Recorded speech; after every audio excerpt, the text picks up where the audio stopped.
Friends of the Wild 10. How's it going? It's Rue, and we're talking about season 2 today. I do post daily War Robots content, so if you are looking for somebody to refuel your War Robot needs, let me be your pilot. And if you do enjoy today's video, don't forget to like and subscribe because it does help out a lot, and I am trying to grow my community. So, with that out of the way, let's start talking. So, for one, let's just get the negatives out of the way. Two of them are going to be bugs, and one of them is just like a general, just sort of complaint. So one is this map that you see right now in question. Every single rock that is around the map, you can shoot through. And it's unfortunate because a lot of the players are kind of exploiting this. I don't understand. I don't know what happened, but I think this is just something that needs to be addressed and addressed immediately. It sucks because like you're trying to hide behind a corner and you got Timmy over here who's just going to lunge all his bullets at you through the wall after he pinged you. It's happened to me a couple times already. It's a little frustrating, and I wish that was something that they would worry about. Like, it just sucks because it just, like, how did they let this, like, just go through? Like, it's weird because, like, it's talked about in the Discord, but people were just like, oh, yeah, it's just a thing. Like, it's just whatever. I don't know. It just, I know things take time, but if this is a bug in the game, why release it? Just fix it. Regardless, whatever. The other one is the Varangian shields. Again, it is specifically just on this map. And the Varangian shields, again, fall through the rocks. It's something to do with texture or whatever. I don't know, man. That's what they were talking about in the Discord. It sucks. Again, it's something that why did this make it to the live build? It's like, I know you guys tested Varangian because you guys changed how it worked. You guys changed that. Okay, so Noricums and Rampants don't do splash damage through the Varangian shield anymore. So it's like, do y'all not test it or anything? It's like, again, it's like, I don't understand why that made it through the live build. It just shouldn't have. Another thing actually too that I found out today through playing is Pursuer's bugged. Don't play Pursuer. Just take it out of your hanger. Even if you're invisible, you can still be spotted on the map. You still get pinged. You can still have rockets thrown at you. You can still be targeted by Noricums and Vortex rockets. It's pretty bad. So I would just take it out of the hanger. That's another thing where it's like, I don't understand how that made it to the live build. And that part's actually not even specific to a map. That's just in general. Like even if you're invisible, you're still seen on the map. You can still get pinged, and you can still get hit by rockets. It's just, I don't get it. But anyway, let's get the negatives.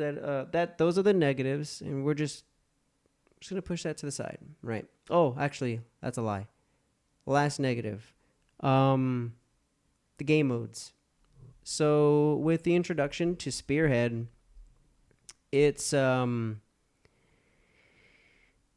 pretty tough to sort of optimize the hanger. So before, I had a theory of, and this theory is work with mobile. I played the mobile version since 2015. And if you ever played it, you know of this sort of hanger theory, and it's always just 3 brawlers, 1 beacon capper, 1 medium to long range robot build. That is always the case because there's always just a random map that has a lot of long range, so you at least want to be able to participate in that. You want some brawlers. You don't want 1 brawler because that's not enough. You can probably do 2 brawlers. It's not bad. But 3 brawlers is pretty much what you want to aim with. And a beacon capper just in case your warp gates start getting captured and you're down like too much. That's always been the theory, and it's always worked. But now with the introduction to Spearhead, not only is it all about brawling, which isn't a big deal because you would think, oh, well, just just take out the medium range bot and put in the brawler. Yeah, that works. But then you start seeing builds like Purifiers and Ravana's. You're seeing shock trains being played because multiple people either want to be on the beacon, or you can not be on the beacon, I guess, and stay on the outside. But that requires a full squad, communication, everybody listening. That's not realistic unless you're in a full squad. And that's a different conversation. But it's hard because it's because you don't want to split all of the game modes. You don't want to be able to, you don't want, like, I would like to be able to choose all between all 4 game modes, but I get why they don't.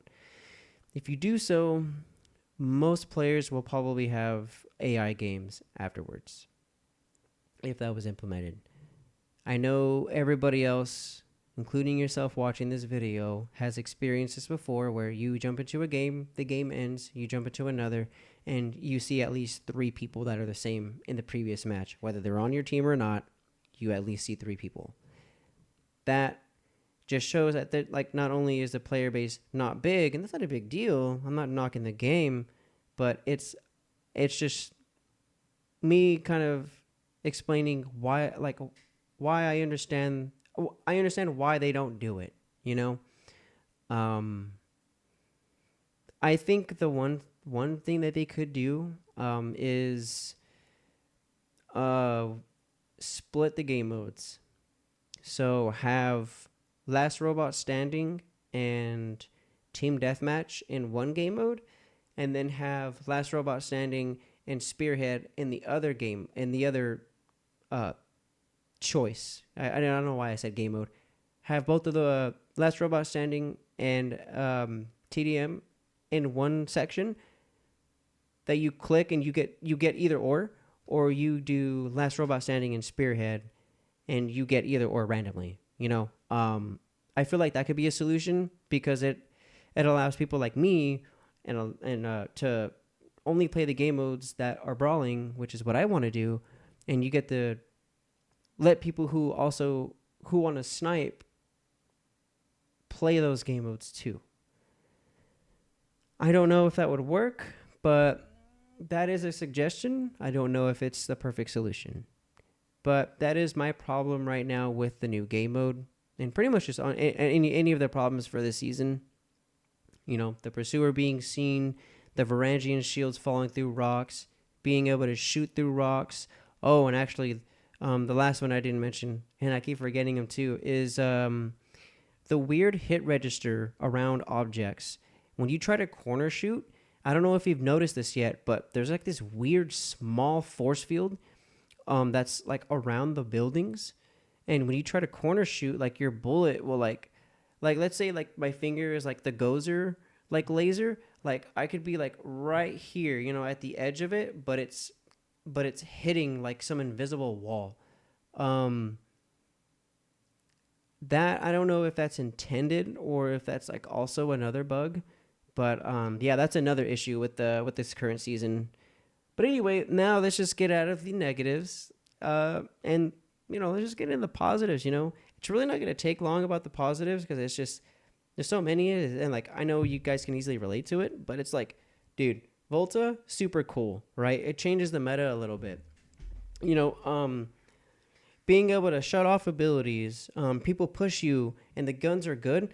Like, or if somebody pushes you, the guns are decent on the Titan, but then its torso ability, like being able to shock random modules, is also pretty sweet. And then the shield that you can throw out in front of you is also pretty cool because if you get pushed or if a lot of people shoot at you, you're like, nah, I'm okay, you know. Or if a team is going for a push, you can throw the shield down and be like, yo, follow it, you know.